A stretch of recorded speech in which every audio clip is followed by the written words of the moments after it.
नमस्कार दोस्तों, स्वागत है आपका आपके अपने खूबसूरत से टेरेस गार्डन में। दोस्तों, हमने आज से 6 महीने पहले लगभग 15 जुलाई के आसपास कमल यानी लोटस के कुछ बीज लाकर उनको लगाया था और पौधा बीज से हमने उगाए थे। और आज ये जो देख रहे हैं ना, ये वही टब है, क्योंकि सर्दियां जो होती हैं लोटस के लिए डोरमेंसी पीरियड होती है, सुसुप्त अवस्था होती है और ये सब पत्ती गिरा देता है। ऐसा लग जाता है जैसे ये बिल्कुल सड़ गया हो, गल गया हो, पत्तियां सब गिरा देता है। लेकिन अंदर ही अंदर इसके जो राइजोम्स होते हैं, इसके रनर्स होते हैं, इसके जो ट्यूबर्स होते हैं, वो ककड़ी नुमा नीचे बनते रहते हैं, वो जिंदा रहते हैं। और जैसी गर्मियाँ शुरू होती हैं बसंत में, फिर से इसमें पत्तियां निकलनी शुरू हो जाती हैं। तो आज हम जो हमने बीज से उगाए थे, तो वो पौधे हमने जुलाई में उगाए थे, तो लगभग 6 महीने हो गए। तो आज हम उनको दोबारा से इसकी सफाई उफाई करेंगे और इसको जो न्यूट्रिशन के लिए सब पोषक तत्व देंगे उसके लिए। तो उस देखभाल के अब हमें क्या करना है, इनकी सफाई करनी है। तो देखिए, ये जो पूरी पत्तियां वत्तियां गल गई ना, गल सड़ गई सब पत्तियां, उनको निकाल देंगे। इस पानी को हम बदल देंगे। तो हमने 2 तरीके से इसमें लगाया था। हमने बीज लाए थे, बीज ला के उसमें से जो स्वस्थ मोटे बीज थे उनको घिस के, जो नॉन पॉइंटेड हेड था उसको उसको घिस के, और इसमें हमने, ये क्या होता है कमल के बीज से ना, 48 घंटे में ही अगर आपने नॉन पॉइंटेड एंग से घिस के और पानी में उनको बो दिया तो 48 घंटे में ही जमाव शुरू हो जाता है। और 5-7 दिन में इसमें पत्तियां निकलनी शुरू होती हैं। और 20 दिन में तो आप इनको रोप दिया था हमने। 20 दिन में इनको मिट्टी में, कि इसको कमल जो है ना कीचड़ में खुलता है, तो कीचड़ वाली मिट्टी, जो चिकनी मिट्टी, उसमें और वर्मी कंपोस्ट मिला के हमने उसमें लगा दिया था। और इसमें कुछ दिन बाद तो एरियल लीव्स भी निकल आई थी। तो ये बड़ा अच्छा चल गया था। फिर आ गई सर्दियाँ। तो सर्दियों में क्योंकि इसका डोरमेंसी पीरियड होता है, तो सर्दियों में गिरा दी थी इसने सारी पत्ती सूख गई थी इसकी। और आज हम वही इसको सारा पानी इसका चेंज कर देंगे, इसका सारा पानी बदल देंगे। इसकी गली सड़ी जो भी पत्तियां हैं, टहनियां हैं, वो सब इसमें से निकाल के इसकी सफाई करके और नए सिरे से। अब देखिए, ये जो आप जो एक टब देख रहे हैं ना, एक गमला देख रहे हैं बड़ा, और एक टब सा देख रहे हैं। इसमें एक में तो हमने छोटे बर्तन पे लगाया, दूसरे में जो है डायरेक्ट उसी में गमले में नीचे मिट्टी भर के उसमें लगा दिया था। तो इसकी जड़ों को आज हम, क्योंकि ये बहुत पुराना, रिपोर्टिंग इसकी ज़रूरत नहीं है, केवल 6 महीने पुराने हैं ये। देखिए, ये हमने इसका पानी बदल दिया, तो नीचे इसे मिट्टी में, कीचड़ में, चिकनी मिट्टी में वर्मी कंपोस्ट मिला कर उसमें लगाया था।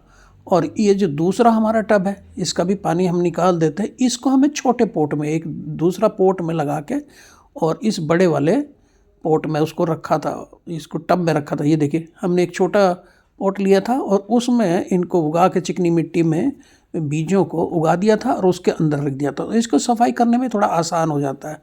तो इसकी जो गली सड़ी जड़ें वगैरह हैं, इनको हम सब साफ़ कर देंगे, गंदा पानी इसका सब निकाल देंगे, नया फ्रेश वाटर इसमें भर देंगे। लेकिन इसकी मिट्टी को भी हम चेंज नहीं करेंगे, क्योंकि ये कुल 6 महीने पुराने ही पौधे हैं। तो ये देखिए, कुछ जड़ें इसमें इस पोट के बाहर भी आ गई थी, इनको भी आप लगा सकते हैं। लेकिन हमें आवश्यकता नहीं, हमारे पास काफ़ी है, पर्याप्त है। तो इस पानी को हम, और इनको टब को, इनको गमलों को, इनको सबको धुल देंगे और गंदा पानी निकाल देंगे नए सिरे से। ये हमारा जो कमल है ना, ये जो जड़ें हैं, ये रनर जो देख रहे हैं, राइजोम्स जो हैं ना, यही उगते हैं और फिर इसमें अंदर बन जाती है ककड़ी जैसी। तो वो इनके ट्यूबर्स होते हैं, उन ट्यूबर से भी आप लगा सकते हो। तो फरवरी मार्च में इसमें ये काम ज़रूर कर लेना चाहिए अगर आपने कमल के पौधे लगाए। देखिए, ये इसमें एक लीफ तो अभी देख रहे हैं ना, लीफ अभी इसमें एक बनी हुई है अभी भी। इसका मतलब अभी इसमें जड़ों में कुछ नहीं इनका बिगड़ा है। तो बस इसकी गली सड़ी, ये जो मिट्टी पत्ती जड़ गई हैं सब, इसकी गिर के सड़ गई हैं, उनको हम सफाई कर देंगे और इसमें मिला देंगे वर्मी कंपोस्ट।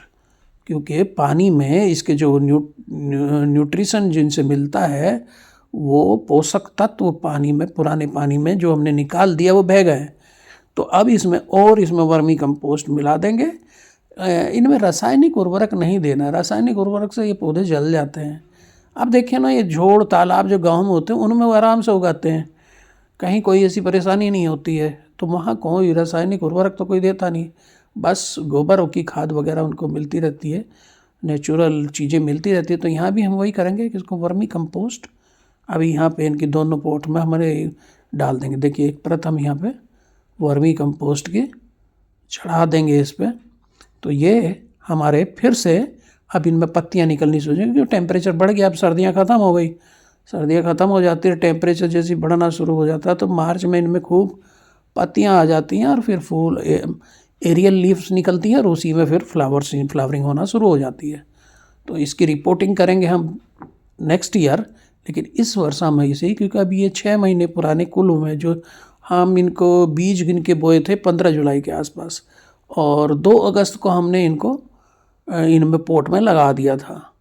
और तब से ये अच्छी खासी इनमें लीव्स आ गई थी। लेकिन सर्दियां आने के बाद जो, क्योंकि इसका डोरमेंसी पीरियड शुरू हो गया था, तो डोरमेंसी पीरियड में ये पत्तियों को गिरा देते हैं और सुसुप्त अवस्था में चला जाते हैं, ये आराम करते हैं। और जैसे ही टेम्परेचर बढ़ता है तो ये फिर पत्तियां देनी शुरू कर देते हैं। और फूल तो इनके सुंदर लगते ही हैं, लेकिन पत्तियां भी जब ये हरी हरी पत्तियां पानी पे तैरती हुई दिखाई देती हैं तो वो भी बहुत अच्छी लगती हैं। तो आज हम इनमें ये काम कर रहे हैं, इनमें हमने वर्मी कंपोस्ट मिला दिया, गंदा पानी जो पूरे पुरानी होती बदल दिया, पानी अब इसमें साइड से हम देंगे और फ्रेश वाटर इसमें भर देंगे। थोड़ी बहुत गंदगी जो वर्मी कंपोस्ट की निकलेगी वो कुछ दिन में बैठ जाएगी नीचे।